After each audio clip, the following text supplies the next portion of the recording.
ദീർഘകാലത്തെ അധ്യാപന സേവനത്തിനു ശേഷം ഇടവേലി ഗവൺമെന്റ് എൽ.പി. സ്കൂളിൽ നിന്നും സ്ഥലം മാറിപ്പോകുന്ന അധ്യാപകർക്ക് സഹപ്രവർത്തകർ യാത്രയയപ്പ് നൽകി. പി.കെ. നൌഷാദ്, പി.പി. ജോസ്, ഡോൺ സേവ്യർ എന്നീ അധ്യാപകരും അധ്യാപിക സുനിത രാജൻ എന്നിവരുമാണ് ഇടവേലി സ്കൂളിൽ നിന്നും സ്ഥലം മാറി വിളമന, പേരട്ട, തലശ്ശേരി, കുനിയിൽ എന്നീ സ്കൂളുകളിലേക്ക് പോകുന്നത്.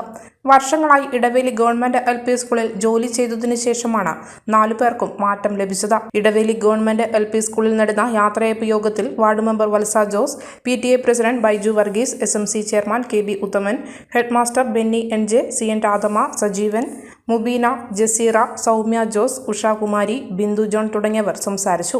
സ്ഥലം മാറിപ്പോകുന്ന അധ്യാപകരായ പി.കെ. നൌഷാദ്, സുനിത രാജൻ, പി.പി. ജോസ്, ഡോൺ സേവ്യർ എന്നിവർ മറുപടി പ്രസംഗം നടത്തി. എക്സിക്യൂട്ടീവ് അംഗങ്ങളും എസ്.എം.സി അംഗങ്ങളും അധ്യാപക, അനധ്യാപക പ്രതിനിധികളും ചടങ്ങിൽ പങ്കെടുത്തു. ഇവരെല്ലാം ചേർന്നതാണ് Edaveli government LP. School.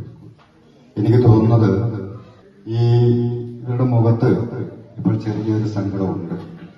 ഒരാവേശത്തിന് സ്ഥലമാറ്റ list വന്നപ്പോ, അപേക്ഷ കൊടുക്കേണ്ട സമയം വന്നപ്പോ ഒരാവേശം ഞാൻ കൊടുത്തു പോയതാണോ എന്ന ഒരു തോന്നൽ എനിക്കുണ്ട്.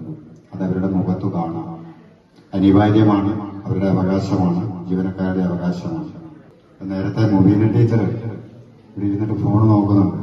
മുബീന ടീച്ചറെ പോകണ്ടായിരുന്നു, ആരോ എന്തോ ചെയ്തു. അതുകൊണ്ട് അതുമാത്രം നമുക്ക് സഹായകരമായിരുന്നു. ഞാൻ തമാശ പറഞ്ഞാട്ടോ. അപ്പൊ ഈ മുബീന ടീച്ചർ നേരത്തെ പറഞ്ഞു അടുത്ത വർഷം സ്ഥലമാറ്റ ലിസ്റ്റ്, സ്ഥലമാറ്റത്തിന് അല്ല, ജസീറ ടീച്ചറാ പറഞ്ഞത്, സ്ഥലമാറ്റം കൊടുക്കാനുള്ള ആപ്ലിക്കേഷൻ അതിന്റെ ഫോർമാറ്റ് ഉണ്ടെങ്കിലല്ലേ അപേക്ഷ കൊടുക്കൂ. അപ്പൊ അത് തന്നെ ഇല്ലാതാക്കാനുള്ള നടപടി ആരംഭിക്കണമെന്ന് തമാശ രൂപേണ പറഞ്ഞു. അങ്ങനെ വേണ്ടി വരും.